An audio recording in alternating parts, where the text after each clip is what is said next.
Bom dia. Na aula de hoje, vamos estudar um pouco sobre a formação e ocupação do território brasileiro. O objetivo dessa aula é analisar e interpretar elementos representativos da formação e consolidação do Estado brasileiro. Dessa forma, vamos estudar um pouco sobre o processo de formação do Brasil. A primeira pergunta que se vem à mente é: os portugueses realmente descobriram o Brasil? Até pouco tempo atrás, era comum nas escolas romantizar o processo de colonização do Brasil, dizendo que, no dia 22 de abril de 1500, a frota comandada por Pedro Álvares Cabral chegou ao Brasil, batizado inicialmente de Vera Cruz pelos portugueses. Por um longo tempo foi usado o termo descoberta do Brasil em uma visão europeia. Entretanto, essas terras já eram habitadas por vários povos indígenas. Estima-se que 5 milhões de indígenas se espalhavam pelo litoral brasileiro nesse período. Nesse sentido, a tela de Oscar Pereira da Silva retrata bem esse momento da chegada do desembarque de Cabral em Porto Seguro, Bahia. O que ocorreu de fato foi um processo de invasão europeia nas terras dos grupos indígenas, desde 1492, que provocou um extermínio entre 90% e 95% da população originária. Nesse sentido, o chargista Latoufe representou bem esse período da nossa história, ao retratar que os fatos que eram contados nos livros de história foram escritos por vencedores, no caso, os portugueses, de tal forma que boa parte da população brasileira desconhece a história, os costumes e a cultura dos grupos indígenas. Termos preconceituosos que foram utilizados pelo colonizador, já que a história indígena é uma história de enganos e incompreensões, a começar pelo próprio vocabulário construído no Ocidente para identificar esses povos. O termo índio, a palavra, deriva do engano de Colombo, que julgara ter encontrado as Índias, o outro mundo, como dizia na sua viagem em 1492. Assim, a palavra foi utilizada para designar sem distinção uma infinidade de grupos indígenas. A palavra gentil também foi utilizada pelos jesuítas. Com o tempo, o vocabulário gentil ou pagão passou a significar o oposto de cristão, pois no entender dos padres, os gentios eram governados pelo demônio. Os indígenas também foram tratados como inimigos ou contrários. Essa expressão foi utilizada para diferenciar os nativos, que não pertenciam aos grupos considerados pelos colonizadores como aliados. Negro da terra ou negros brasis.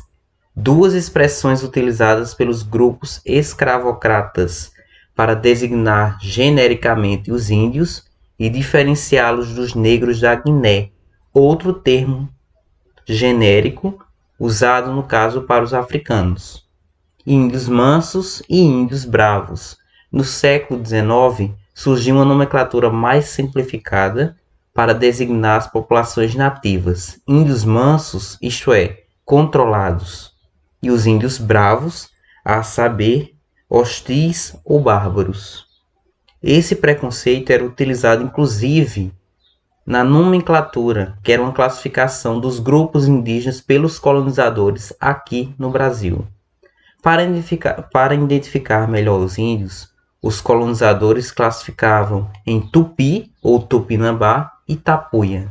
Tupis designava os povos que, pela semelhança de língua e costumes, predominavam no litoral do século XVI. Tapuias correspondia aos outros grupos, isto é, aos que não falavam a língua que os jesuítas chamavam de língua geral, ou língua mais usada na costa do Brasil, como se expressou Anchieta, o primeiro a compor uma gramática da língua tupi. Portanto, não houve um grupo cultural ou linguístico tapuia. E este é um vocabulário tupi utilizado para designar os povos de outros troncos ou famílias linguísticas. Mas, na verdade, quando os colonizadores portugueses desembarcaram no Brasil, existia uma diversidade muito grande de povos e culturas diferentes, que era estimada pelo IBGE em mais de 2 milhões de povos indígenas no século XVI. É possível visualizar no mapa as principais famílias e grupos linguísticos indígenas no século XVI. Se destacam os troncos linguísticos o Tupi-Guarani e o Jé, mas também temos famílias linguísticas diferenciadas: o Aruaque, o Cariba, o Cariri, o Pano, o Tucano, o Charrua e outros grupos indígenas diferentes.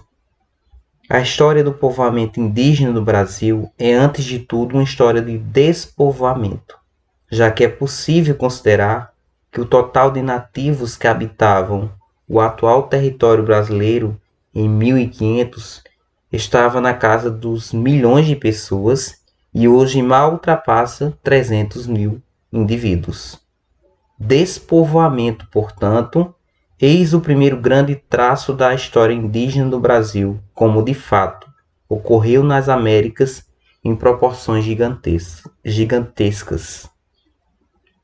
Observe os dois gráficos no slide. É possível notar tanto na tabela quanto no gráfico que, de 1500 até a década de 1957, até o ano de 1957, a população indígena brasileira diminuiu acentuadamente e muitos povos foram extintos.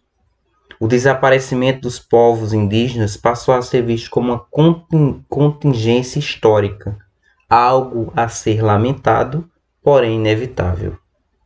Em seguida, passamos a analisar o processo de expansão territorial do Brasil colônia até a República.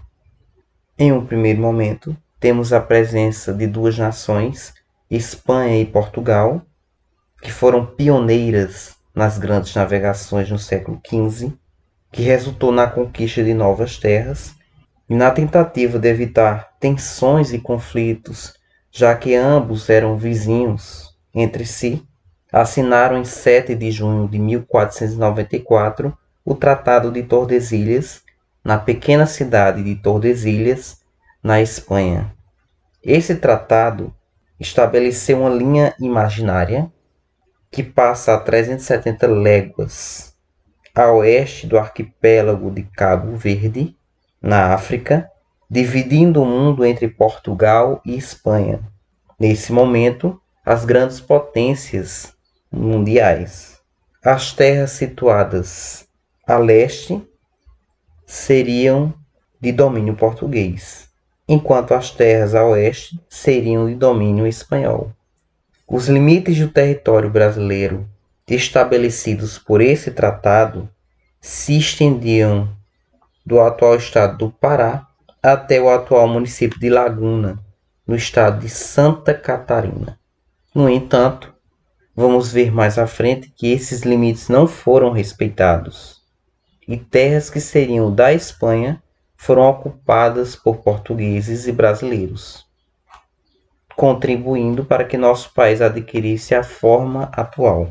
Por conta disso, em 1750, Portugal e Espanha assinaram um novo tratado, o Tratado de Madrid, que praticamente garantiu a atual extensão territorial do Brasil. O novo acordo ele anula o Tratado de Tordesilhas e estabelece o denominado, já que possui, continuará possuindo, e que determina que terras pertencerão a quem de fato a ocupe. Dessa forma, as terras ocupadas pelos portugueses passariam a ser de Portugal, mesmo que estivesse fora dos limites estabelecidos pelo tratado anterior. O mesmo era válido para as terras ocupadas pela Espanha na América.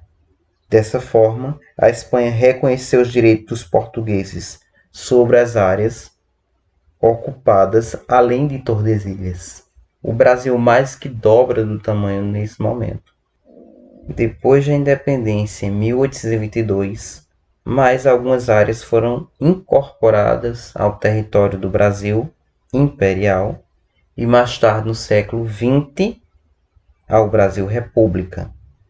Essas áreas elas foram anexadas de países vizinhos por meio de tratados bilaterais que consiste numa situação em que as duas partes envolvidas agem de comum acordo ou por arbitragem, quando os outros países são selecionados para resolver questões fronteiriças. A maior alteração no mapa do Brasil acontece em 1903, com a anexação das terras que hoje formam o estado do Acre, foram incorporados ao território brasileiro aproximadamente 1 milhão de quilômetros quadrados. Por que isso aconteceu?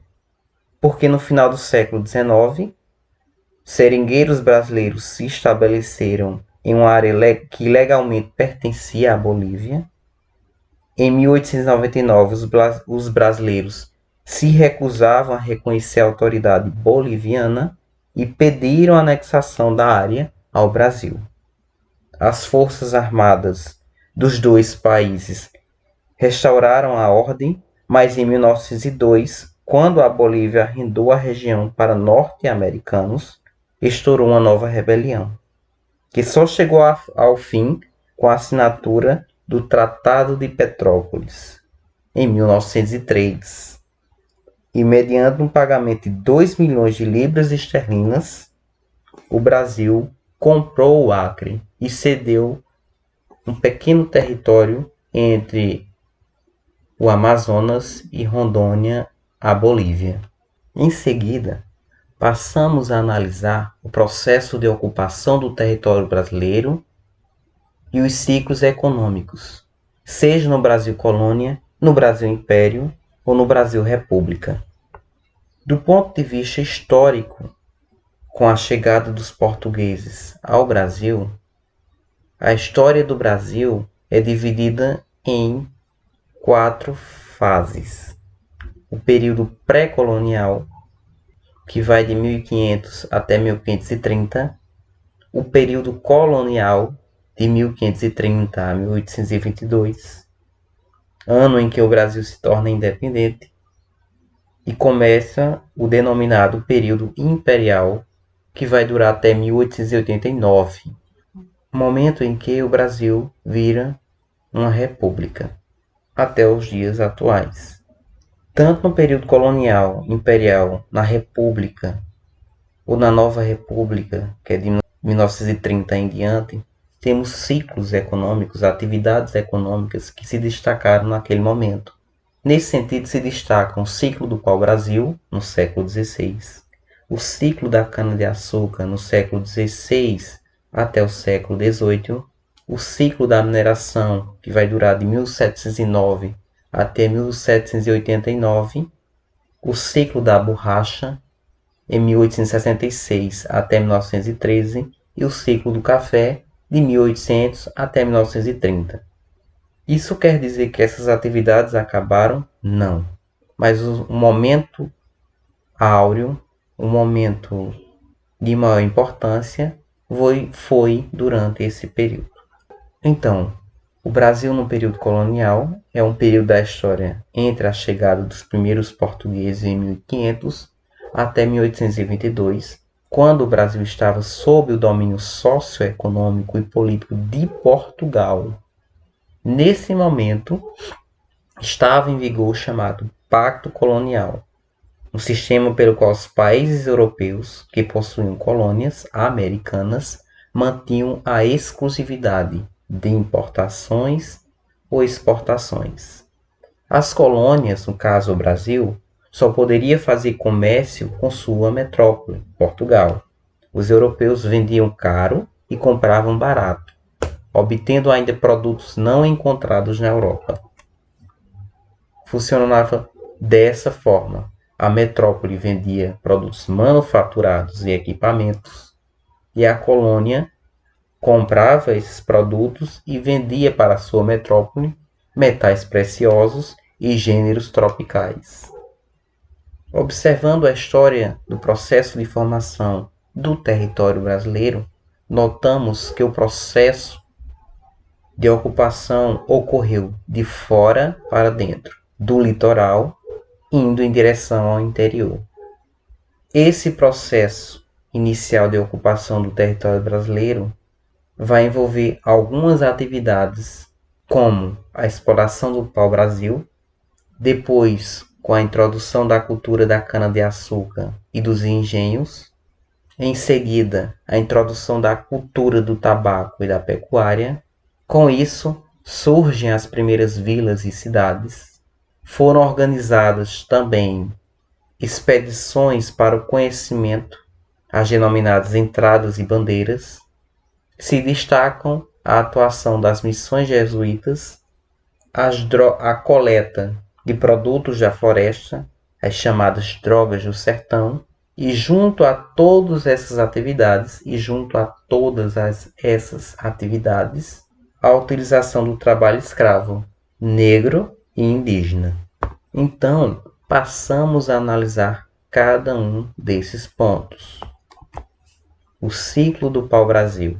O pau-brasil foi encontrado na costa litorânea do Brasil, desde o estado do Maranhão até São Paulo, na cidade de São Vicente, hoje Santos, e aconteceu entre os anos de 1500 e 1530.